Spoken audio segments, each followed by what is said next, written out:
most of my speech I'm going to deliver as, well, in fact, all of it, as Bristol Trades Council President, the organisation that brings together the trade unions and the trade union movement, linking with the community across Bristol. But I'm happy at the end to take any questions around education and what the National Education Union is doing, as we also will be taking action, hopefully, later this year. But on top of 10 years of austerity, we now face a single year where another 10% could be cut. And this is the biggest attack that we have seen on living standards in 50 years. And so what happens? Well, we have a government who then cries crocodile tears, who wring their hands and say that there's absolutely nothing that they can do, that we have to put up with it because we're paying back for COVID, or we have to look at what's going on in Ukraine. Yet in France, a country that has a far from perfect system for workers, I have to say, their CPI measures are half that of ours, with just a simple few tweaks from that government. So we need to say that our government can act and that they must act. But we know they're never going to do it just because we ask them nicely. We need to put our feet on the streets to add to that pressure. The demo this weekend, that's already been mentioned, will certainly play an important part in bringing workers together, workers' struggles, workers' disputes from across the country, from the clerks, workers that we had in street, to the bin workers still fighting in Coventry, from rail workers preparing to take action, to civil servants, education workers, health workers, all who are facing pay freezes and job cuts. And some unions are starting to look towards taking action this autumn. But we mustn't leave our campaign to a big demo with a day of flag waving and banner holding and chanting. But instead, we need to make sure that that is the start of a well-organised opposition for workers and communities to ensure that we are stopping being forced to pay for a crisis that certainly wasn't our making. Now, this Tory government is weak. Johnson is wounded, and vast swathes of the population now presume that he's lying simply because his lips are moving. So let's build that pressure. Bristol Trades Union Council will be holding a pay rally at the start of July. We all need a pay rise, so come along to that and share what your union is doing or what you feel your union should be doing. But ultimately, we know that industrial action is needed to put some muscle behind our words, and our words must be clear. We need a £15 minimum wage now, for all, with no exemptions. Just because you're in training or under 18 doesn't mean that you can walk into Tesco's and ask for money off your food bill. Doesn't mean that money-grabbing landlords give you a discount. In fact, it's young workers who are now in some of the most precarious jobs with 0-hour contracts and very few rights or protections. They must be given the largest increase on the minimum wage, but by setting it at £15 an hour now, it will give people just enough to be able to thrive and not just merely survive. But if inflation persists, we need wages to increase much more quickly than once a year, with trade unions calling for what is needed for working people. In Italy in the 1980s, they had a system where wages raised quarterly in line with inflation, and we certainly need something similar to that now. But of course, it's not just wages. We have one of the lowest state pensions in the whole world. We have bosses who are happy to push wages down and use universal credit to keep pay just about high enough for people to survive. We now actually have more food banks than McDonald's. Not that I'm calling for more McDonald's, but it's a horrific image. Creating a system where it's actually normal to use a food bank. This is criminal. No one should have to worry about where their next meal is coming from, or whether they can afford to put their heating on this week. Pensions and benefits need an immediate 50% increase now. And while we have workers scrounging around counting pennies, we have the Financial Times announcing 2 weeks ago that pay for the CEO of the top 100 businesses in Britain is at £3.6 million. That the top 250 richest families are now worth as much as the top 1,000 families 5 years ago. So this can't just be about an industrial response, but it needs a political response too. The Tories have already started attacking workers' rights to strike and to picket workplaces, as you mentioned in the introduction. But we have a leader of the opposition who also doesn't like strikes as they're disruptive. Well, I can assure you, Mr. Starmer, that they're not as disruptive as not having enough money to buy your kids new shoes, or knowing where your next meal is coming from, or even being able to afford the petrol or bus fare to be able to get to work in the first place. No worker wants to go on strike. They do so as there is no other solution, for the fat cats are squeezing us as much as possible to ensure larger and larger profits. We not only need a change of government, but a party that's 100% on our side, 100% in favour of workers being able to take action, if they need to, against unscrupulous robbing bosses, 100% in favour of public ownership, so our public services are returned to being run by the public for the public, and 100% in favour of the wealth of this, the sixth richest country on our planet, being planned for and used for the benefit of us, working class people, families and communities.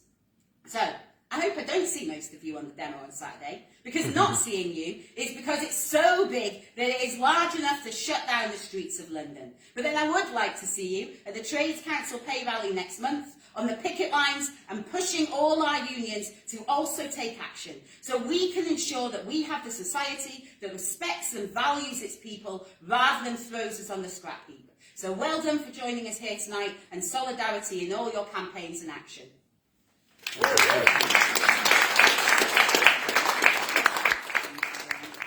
the end of the meeting. But on Hugh's point around treating food as a human right and leaving aside the bitterness of the Bakers Union stealing Unite's campaign, I think it's, obviously, food has to be a human right. If you don't eat, you die.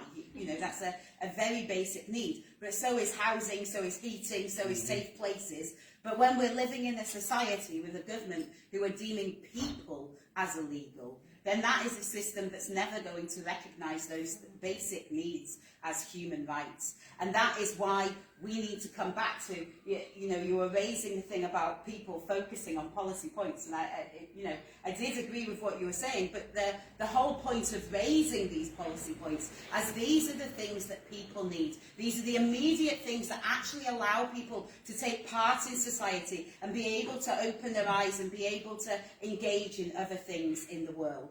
And I think, we have it claimed time and time again that, the system can't afford to pay for us all to be able to have housing, or it can't afford to provide us with decent energy. Well, in that case, we need to say that we can't afford this system. We need to say that this isn't a system that is giving us anything back, and we need to get rid of it. And I think, again, coming back to some of your points, I find your speech really interesting. I'd like to chat to you about angry workers later. But, are unions willing to widen these struggles? Well, that is the job of the unions, isn't it? The unions is the place of the organised working class where we get together and we get to actually say as workers, what do we want from society? How should we control society, and how should we set up a society that is going to do that? And so I do believe that the trade unions are the place for doing that, for organising our workers' movement. But within that, we do need a strong leadership in our unions. I'm a national executive member of the National Education Union. I have been for about 8 months now. And one of the things that I've been most shocked at going at my national executive meetings is actually the lack of confidence that some of those people at the top of a very large union, a union which actually has very strong industrial strength, if we go out on strike, half of society stops because no one can take their kids to school. So actually, we have a massive amount of power. But the amount of my leadership of my union who is afraid of that, who do not know how to set up campaigns to be able to fight back. So we need to give them the confidence, but they in turn have to give us the confidence. They need to show that when they say we're going to fight, that not only are we going to fight, but we are fighting to actually win.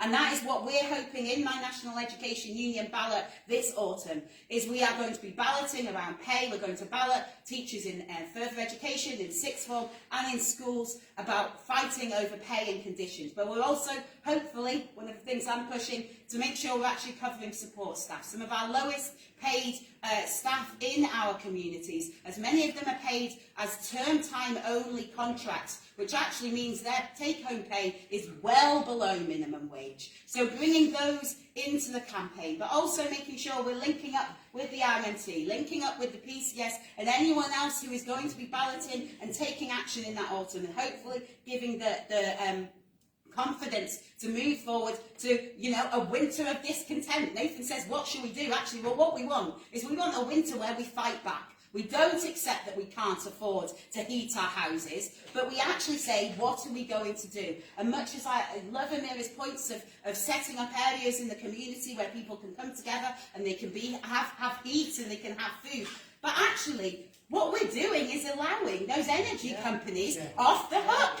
They should be held accountable. They're the ones that are causing us to not be able to heat our homes. So the government needs to put it onto them that actually they either cap their prices, they reduce their prices, or we are going to nationalise them, you know, just like we heard about the trains in Wales. That is what we need to be doing with all those companies. We need to ensure that we are not propping up their profits. I personally find a couple of £100 back from the council tax. It's not enough, but actually it's an absolute disgrace. I was going to use horrendous language then, but it is an absolute disgrace. What we're doing is a council that's already saying that it's cut.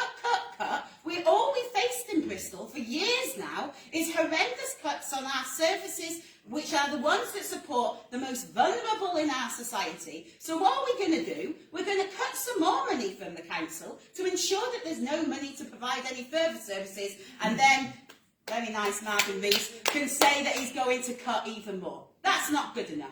We need to put a call on our council to put forward a people's budget, a budget that actually requests what we need, the services we need and the finances we need to be able to do that. And we need to then march on Westminster. I went to the Trades Council National Conference at the weekend, and there were some excellent things about the Jarrow marchers who march demanding food and jobs right from the north of England, which is a hell of a long way if you've ever been up there, right down to the bottom, and they weren't coming by train, they were walking. And actually, that was what people did because they were starving and they had nothing.